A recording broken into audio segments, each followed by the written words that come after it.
Dando continuidade a essa primeira semana do ano de 2024, nessa quarta-feira vamos falar sobre campeonato espanhol. O Real Madrid enfrentou Mallorca dentro de casa com uma cotação próxima de 1,25. O Real Madrid que venceu o Alavés na semana passada não, né? Na última rodada, vamos dizer assim. No último lance do jogo, com um homem a menos, gol do Lucas Vázquez de cabeça de escanteio. E colocou o Real Madrid na liderança empatado com o Girona. Girona que, entre aspas, vacilou. Não sei se eu consigo dizer vacilou, ou se perdeu ponto, ou se teve um resultado normal contra o Betis, porque o próprio Real Madrid, candidatíssimo ao título, esteve visitando o Betis e não conseguiu vencer. Também ficou no 1-1. Então, era um jogo já esperado que o Girona poderia se complicar. O Girona nem super favorito era naquele jogo, pelo contrário, e acabou perdendo pontos por lá, e o Real Madrid acabou assumindo, vamos dizer assim, a liderança junto com o Girona. Além do campeonato espanhol, falaremos sobre a Supercopa da França. Temos o PSG, campeão francês, contra o Toulouse, campeão da Copa da França. Toulouse que passou o carro no Nantes na final da Copa da França. Além disso, vamos também falar sobre Copa Itália. Temos nessas oitavas de final a Atalanta enfrentando o Sassuolo. O vencedor desse confronto enfrenta a equipe do Milan ou do Cagliari. Aí depende de quem passou naquele jogo. E também temos Roma e Cremonese na casa da Roma, favorita aqui próximo de 1,40. O vencedor desse confronto enfrenta a Lazio, que eliminou a equipe do Genoa. Lembrando que nessa Copa Itália, Inter de Milão e Napoli já foram eliminados, tá bom? Meu nome é Theo Borges, espero conseguir te ajudar a fazer o melhor planejamento possível para essa quarta-feira, dia 3 de janeiro.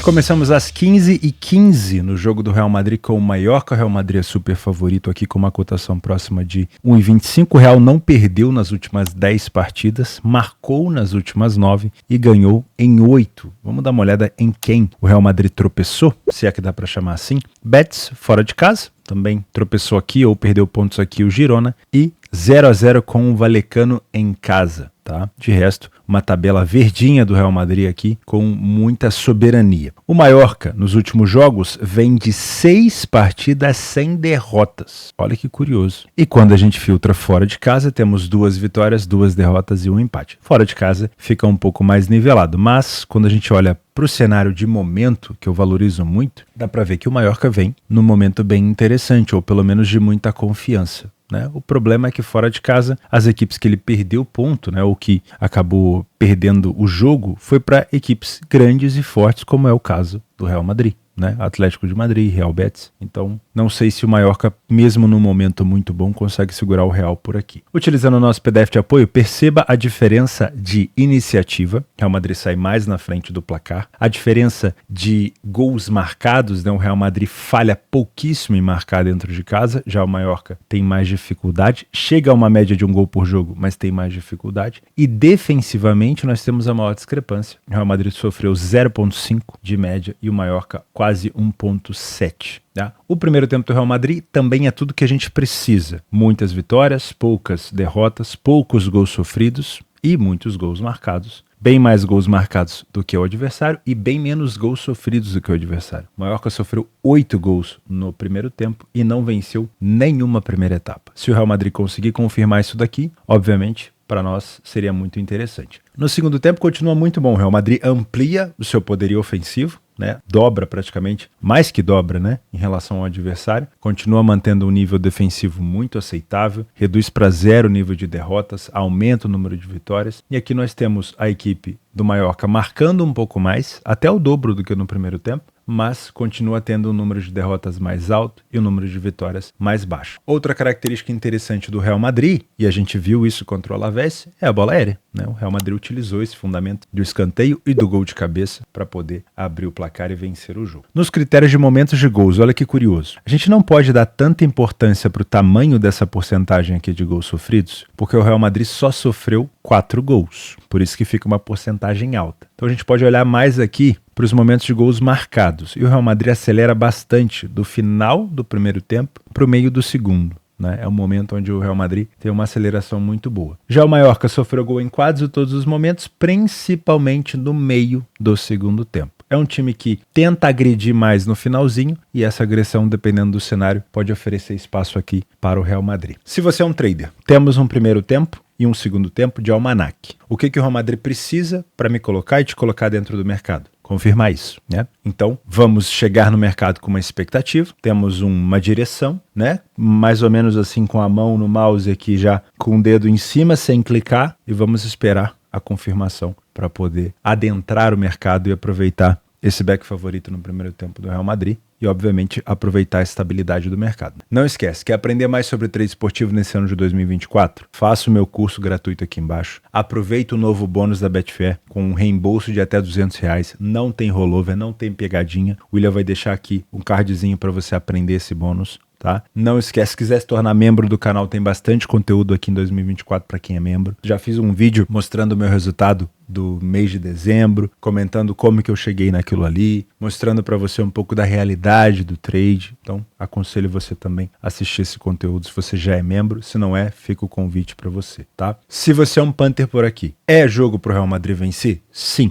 1,22 é uma cotação aceitável? Para quem é punter no longo prazo, não. Então, para você que quer trabalhar a favor do Real, talvez você tenha que buscar um cenário um pouco mais ousado. Vamos dar uma olhada no histórico por aqui? O Real Madrid venceu em casa o Mallorca 2-0, 6-1 e 4-1. E fora de casa, 3-0. No último jogo, o Real Madrid perdeu para o Mallorca por 1-0. Então, das vezes que o Real Madrid venceu, em todos esses cenários ele venceu por mais do que um gol de diferença. Isso significa que um handicap menos 1,5, menos 1,25 pode ser interessante, tá? Pensar em mercado de gols por aqui somente se o favorito estiver na frente, aproveitando o desespero da zebra, do não favorito, para tentar buscar mais gols por aqui, tá bom? Às 16h45 temos a final da Supercopa da França, entre o PSG, campeão francês, e o Toulouse, campeão da Copa da França. Antes da gente falar sobre esse jogo, eu vou pedir para você deixar o like no vídeo, que eu sei que você esqueceu, mas que vai me ajudar muito, principalmente para o YouTube divulgar para novas pessoas. Posso contar com você? De verdade? Então, vamos seguir. Não esquece também, se você não é inscrito nesse canal, verifica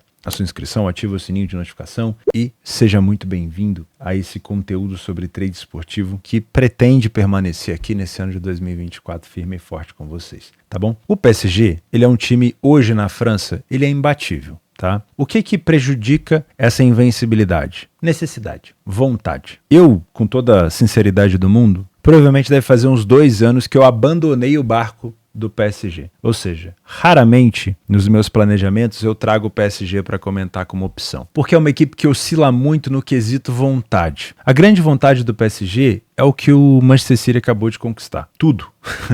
Né? Tríplice coroa, Mundial de Clubes, Supercopa. Tudo que ele quer é isso daí, esse ano de glória, esse momento de glória. Mas, obviamente, tudo começa pela Champions, né? O PSG conseguiu se classificar para a Champions, num grupo do Dortmund, no grupo do Milan, no grupo do Newcastle. Foi uma classificação que até o finalzinho ali teve lampejos de filme de terror, né? O PSG se expondo muito contra o Dortmund, poderia ter ficado de fora, poderia ter sido ultrapassado, mas acabou passando. Não sei se o PSG vai longe nessa Champions, mas a grande vontade do PSG é a Liga dos Campeões. O campeonato francês é aquela coisa assim, nossa, tem que jogar esse campeonato. Aí, daqui a pouco vem o Nantes e passa, e daqui a pouco vem o Rennes e passa, aí o PSG pensa, meu Deus, tem que acelerar, tem que ganhar alguns jogos para assumir a liderança de novo disso daqui. É mais ou menos isso. E falta muita vontade no meio do jogo. É visível que quando o PSG não tá afim, isso principalmente falando da temporada passada, esse ano eu tenho acompanhado pouco, né? Mas principalmente da temporada passada, o PSG, ele fazia o primeiro gol e abdicava um pouco do jogo, oferecia muita chance para o adversário, mas você via que tinha qualidade ali. Às vezes só falta vontade. Então, contra o Toulouse, que é uma equipe que até disputou, né? Tá disputando a Europa League, não sei se... Acho que se classificou. Deve ter passado em segundo, né? Porque o Liverpool passou direto, o Toulouse acho que deve ter passado aqui para os playoffs. Vai esperar quem desce da Liga dos Campeões. Inclusive, né, pode pegar um time bem cascudo. O Toulouse, ele não é páreo para o PSG. É muito provável que o PSG seja campeão. O que pode dificultar a vida do PSG? A vontade. Se o Mbappé tiver com muita vontade, né,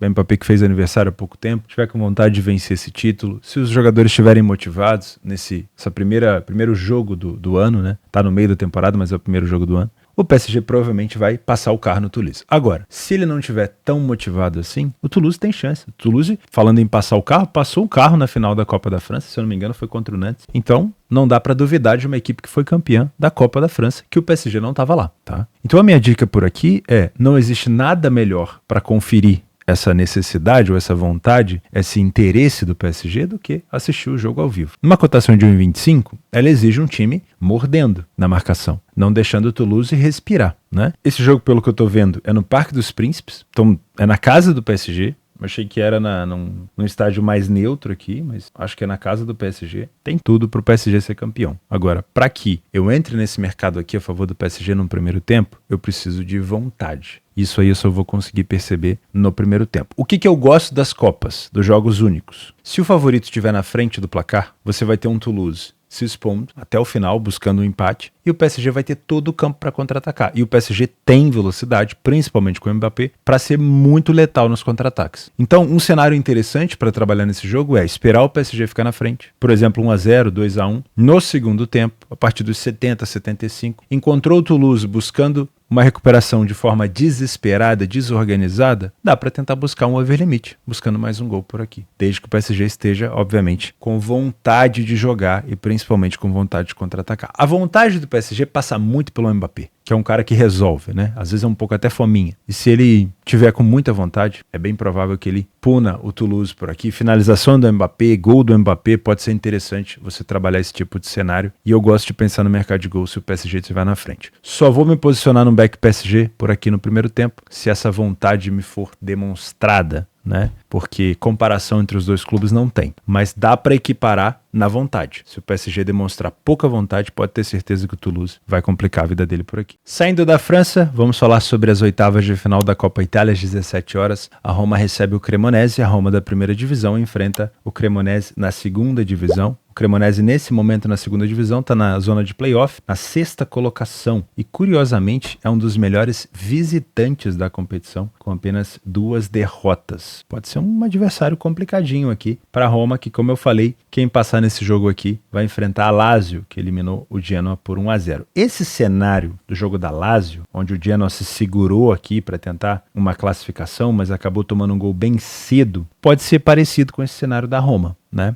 Eu acho que o Cremonese na segunda divisão tem um intuito, obviamente, de se classificar, mas vai pegar uma Roma do Mourinho que adora uma Copa. O Mourinho é copeiro, então se tiver que fazer um primeiro gol também e se segurar, a Roma vai fazer isso. Então pode ser um jogo interessante. Utilizando o PDF de apoio e aqui fazendo jus às estatísticas de primeira e segunda divisão, tá? Temos um Cremonese com iniciativa fora de casa, saiu bastante na frente, falha pouco em marcar, porém tem sofrido gol com frequência. Média de um gol por jogo. Não é tanto, não toma tantas goleadas. A Roma não falhou em marcar nenhum jogo em casa. 44% dos jogos ele fica sem sofrer gol, sofre pouco. Tem bastante iniciativa, inclusive mais do que o Cremonese, e tem mais vitórias. É uma temporada de mais elogios para a Roma do Mourinho do que a temporada passada, né? A Roma na temporada passada de novo chegou na final da Liga Europa, né? Numa competição da UEFA, tinha chegado na final da Conference e venceu. Aí agora nessa temporada passada chegou na final da Liga Europa, mas no campeonato italiano era visível que a Roma não dava tudo de si. Nesse ano parece que sim, parece que o Mourinho entendeu que a vaga na Champions que ele tanto busca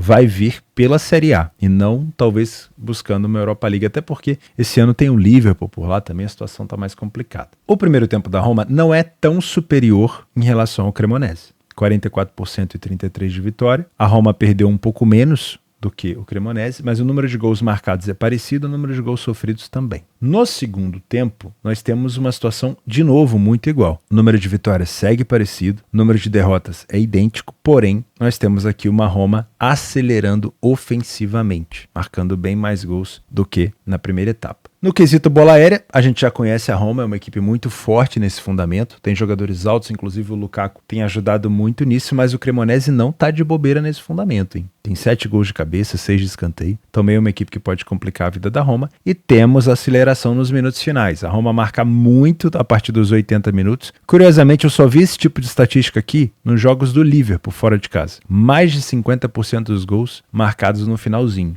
Pode ser interessante ficar de olho nisso, né? Roma na frente, Cremonese se expondo, ou Cremonese na frente, a Roma buscando um empate, pode ser interessante. E o Cremonese também é uma equipe que tem sofrido nos minutos finais. Se você é um trader por aqui, primeira informação aqui é jogo de Copa, temos prorrogação em pênalti, mas presta atenção no comportamento defensivo da Cremonese. Se for um comportamento de compactação, a Roma vai ter posse. E aí o quesito posse de bola, pouco importa. O que importa é, com a posse de bola que a Roma tem, ela penetra a área da Cremonese? Ela consegue via cruzamento finalizar no gol de cabeça? Os cruzamentos, as finalizações de fora da área, quando tem a rebatida, a segunda bola é de quem? Tudo isso você tem que ir construindo para tentar trabalhar esse back. Ah não, a Cremonese não veio para se compactar, o que eu acho difícil, tá? Mas existe esse cenário. A Cremonese não veio para se compactar, ela veio para jogar de igual para igual. Aí nós temos uma Roma sendo mais soberana, porque a Roma vai ter mais espaço. Pode ser que ela ofereça também espaço, mas ela vai ter mais espaço e na hora da qualidade técnica ela pode se sobressair. Porém, aí na leitura para trabalhar a favor da Roma já vai ficar perigoso, tá? Então tem que tomar um pouco de cuidado nessa especificação de leitura de jogo, tá bom? Toma muito cuidado, porque nós já tivemos, por exemplo, o Napoli eliminado, o Napoli pegou o Frosinone. Também era esperado que o Frosinone, mesmo que ele estivesse na primeira divisão, também era esperado que o Frosinone fizesse um joguinho ali mais compactado e tudo mais. No primeiro tempo, nós tivemos a posse de bola realmente maior do Napoli, mas no segundo tempo o Napoli tomou um cacete. Foi 4-0 para o Frosinone, né? Então tem que tomar um pouco de cuidado. Outro eliminado foi a Inter, que foi eliminado contra o Bolonha. Bolonha ficou quietinho na dele, fazendo aquele tipo de jogo que eu acho que a Cremonese vai fazer. Primeiro tempo, bem mais posse da Inter, bem mais finalização. Bolonha praticamente não finalizou no gol. Segundo tempo, bem mais posse da Inter, quase 70%. Bolonha praticamente não finalizou no gol. Na prorrogação, a Inter marcou um gol cedo e isso fez com que a Inter recuasse. E aí deu a bola para o Bolonha e o Bolonha teve quase 70% de posse de bola na prorrogação. Mas aí o Bolonha conseguiu empatar e virar o jogo, tá bom? Então a posse de bola por si só, ela não quer dizer muito. Toma cuidado com isso. O que vai dizer é o comportamento. Se o comportamento da Cremonese for um comportamento de compactação, que ele é estéril, ou seja, ele só se compacta, ele só quer defender. O time só está preocupado em não tomar gol para poder levar para os pênaltis. Aí você tem uma Roma recuperando segunda bola, progredindo de novo, finalizando, cruzando. Uma hora pode ser que a Roma ache um gol, então estar a favor da Roma pode ser uma boa posição. Agora, não. O Cremonese ele se compacta, mas ele tem saída, ele tem um bom pivô. O cara, quando mata a bola, ele segura para os pontas começarem a passar. O Cremonese contra-ataca e finaliza no gol. Opa, o Cremonese não tá de bobeira. E aí a gente tem que tomar cuidado com essa posição, tá? Se você é um Panther por aqui, não vou te indicar a vitória da Roma 1,36, porque se existe a possibilidade de compactação da Cremonese, a cotação da Roma pode subir, caso ela não ache o gol no primeiro tempo. Aí você pode tentar buscar uma dupla chance, um empate anula da Roma na segunda etapa. Se a Roma estiver na frente do placar, gosto de pensar no over limite lá no finalzinho, com o Cremonese se expondo pra gente buscar mais um gol. A não ser que você perceba que a Roma abdicou do jogo. Se a Cremonese estiver na frente do placar, vale ficar de olho nos contra-ataques da Cremonese, se estão acontecendo, e se a Roma tá usando da bola aérea, que é muito forte, como a gente viu aqui, as duas equipes marcam muito de cabeça, tá? Pra gente tentar buscar também mais um gol. Se a Cremonese estiver na frente do placar, eu não sei se eu te indicaria uma dupla chance da Roma, porque ó, a gente já viu o Frosinone na frente do placar, fazendo mais um gol no Napoli, eliminando o Napoli. O Bolonha ficou na frente do placar na prorrogação, a Inter foi pra cima, o Bolonha ficou na frente do placar, a Inter foi pra cima e não conseguiu empatar. Então, verifica primeiro se esse cenário de fato acontecer, como que a Roma está se comportando, se ela está muito desorganizada, se a Cremonese tem aquela pitada de possibilidade de poder fazer o segundo gol. Porque aí vai valer a pena talvez ir mais em gols no over limite do que ficar caçando ali resultado a favor da Roma, tá bom? É favorito, a equipe do Mourinho é cascudo, mas a Cremonese é uma equipe boa na segunda divisão e a gente pode ter zebra por aqui também. Às 17h30 voltamos para a Espanha para falar do outro líder, o Girona contra o Atlético de Madrid. Sinceramente, eu acho que o Atlético de Madrid é a equipe que mais me chama a atenção nessa La Liga esse ano. O Cholo Simeone, que renovou seu contrato por mais vários anos, mudou o estilo da equipe, já comentei isso aqui com vocês, é uma equipe muito mais agressiva, mas também uma equipe muito mais permissiva, né? Por exemplo, o time do Bilbao sofreu a mesma quantidade de gols do Atlético de Madrid. A Real Sociedad, o Betis, o Las Palmas e até quase o Valência sofreram a mesma quantidade ou até menos do que o Atlético de Madrid. Geralmente nos outros anos, né, nos anos anteriores, nas temporadas anteriores, a gente olhava para o Atlético de Madrid, ele tinha uma das melhores defesas do campeonato, porque era mais preocupado em não sofrer. Nesse ano, não. O Atlético de Madrid não tem nenhum problema de ser aqui, pelo que eu tô vendo, o terceiro melhor ataque da competição, né? Ou seja, não tem nenhum problema em sofrer, desde que ele também marque, né? É só a gente pegar os últimos jogos do Atlético. Vamos lá, ó. 3-3 com o Getafe, 2-0 na Lazio, 2-0 pro Bilbao, 2-1 contra o Almeria, 3-1 contra o Feyenoord, 3-1 contra o Villarreal, 6-0 no Celtic. É muito mais um time, vamos dizer assim, exótico, que a gente gosta de pirotecnia, do que aquele time fechado que a gente estava acostumado. O Girona, a sensação do campeonato, dentro de casa, são 7 vitórias e apenas uma derrota, e como visitante o Atlético de Madrid venceu apenas 3, tem mais derrotas do que vitórias. No último jogo entre eles, o Atlético de Madrid venceu em março por 1-0, já faz um tempinho, né? Então, temos um Girona totalmente diferente nessa época agora de 2024. Se o Girona vai continuar nesse ano tendo esse desempenho que teve nesses últimos meses de 2023, a gente não sabe, mas que é uma equipe sensação, com certeza. Utilizando o PDF de apoio, Girona tem mais vitórias em casa do que o Atlético fora, saiu mais na frente do placar, falha menos em marcar, mas em relação a gols sofridos é muito parecido, né? O Atlético ainda sofreu um pouquinho menos, mas ofensivamente o Girona é mais agressivo. O primeiro tempo do Girona não é tão melhor do que o primeiro tempo do Atlético. Isso aqui é bom tomar um pouco de cuidado, tá? Temos o dobro de gols marcados, porém o número de gols sofridos é parecido, inclusive o Atlético sofre menos. O número de vitórias não é tão maior assim, e o número de derrotas não é tão menor assim. Então não é vamos dizer assim, uma supremacia. No segundo tempo, o Girona distancia um pouco no número de vitórias, quase dobra, realmente me parece superior. Continua tendo mais gols marcados, porém o Atlético já se aproxima em relação a gols marcados. O número de gols sofridos é igual e o número de derrotas é parecido. Então, de novo, o Girona ele é melhor em alguns pontos, mas dá para ver o Atlético de Madrid ali pelo retrovisor chegando. Tá? Não é uma superioridade tão grande. Nas bolas aéreas, o Girona tem tido mais efetividade e nos momentos dos gols, as duas equipes com aceleração no final. O Atlético de Madrid, depois dos 60 minutos, marcou 61% dos seus gols. Olha que curioso, uma equipe que vai para cima no final. O Girona tem momentos ali no meio do primeiro tempo, no meio do segundo e principalmente nos últimos minutos de jogo. Se você é um trader por aqui, não tem como, mesmo com essa boa fase do Girona, eu te induzir a ficar de um lado ou de outro, né? Aqui é jogo para correção de preço. Agora, se o Atlético de Madrid não vier tão defensivo, se for um jogo mais de trocação, eu não vou te aconselhar a trabalhar match odds por aqui, resultado final por aqui ou correção de preço, porque você vai ter provavelmente ali situações de muito perigo contra a sua posição de maneira recorrente, tá? A não ser que a troca de superioridade por aqui seja mais intervalada. 15 minutos de um, 20 de outro, né? Aquele momento que você consegue perceber, o próprio narrador começa a falar para você, ó, agora só dá Girona, o Atlético de Madrid tá no seu pior momento em campo. Aí pode ser um pouco mais fácil. Se você é um punter por aqui, pela posição da tabela, a gente pensa, poxa, será que uma dupla chance do Girona não seria interessante? Mas eu respeito muito a equipe do Atlético de Madrid.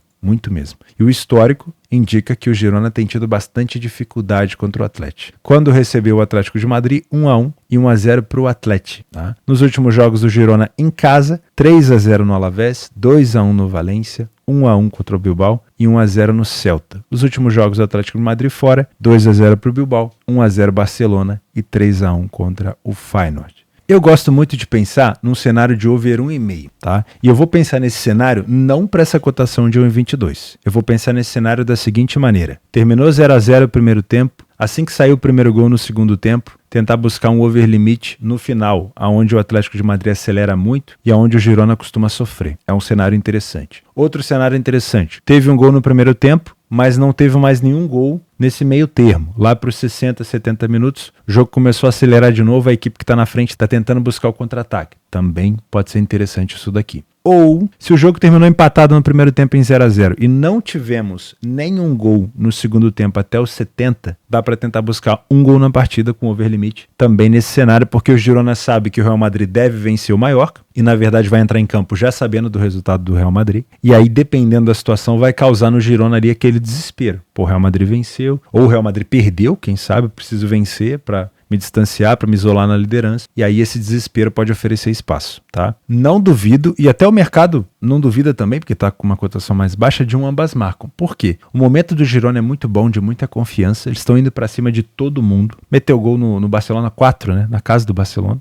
E o Atlético de Madrid também é uma equipe muito boa em roubar e contra-atacar. Então o Girona vindo para cima, o Atlético de Madrid não tem medo de usar a bola longa ou de roubar enquanto o adversário está vindo para cima. É possível sim que a gente tenha as duas equipes marcando por aqui, tá? Mas acredito que é um jogo de xadrez, é um jogo um pouco mais voltado para leitura de jogo ao vivo. Pra gente finalizar, alguns jogos extras para você inserir na tua grade de trabalho. Às 2 horas, Atalanta e Sassuolo. Esse jogo aqui, algumas temporadas atrás, seria o meu xodó, né? Eu tenho camisa da Atalanta, tenho camisa do Sassuolo. São duas equipes que eu tenho um carinho enorme, que já me trouxeram muito resultado positivo, grandes lembranças de reviravoltas, né, de jackpots. Mas hoje em dia eu não acompanho assim tão de perto em toda a semana. Mas é um jogo muito interessante porque o Sassuolo vem cobrado, né? Vem de uma derrota contra o Milan, vem sem vitórias aqui há 5 jogos, e a Atalanta vem num momento bom. Apesar de ter perdido aqui para o Bolonha e para o Torino, ainda é uma equipe que tem de onde tirar. Pode ser um jogo até interessante para gols, quem sabe. E para complementar ainda mais a tua grade, eu deixei aqui listado nos jogos do Radar Esportivo, você vai encontrar esse link aqui embaixo. Nos jogos extras nós temos Lamia e Olympiacos na Grécia, Granada e Cádiz na Espanha, AEK e Volos na Grécia, PAOK e OFI, acho que é assim que fala, na Grécia. Em Israel, o Maccabi Tel Aviv visita o Ashdod.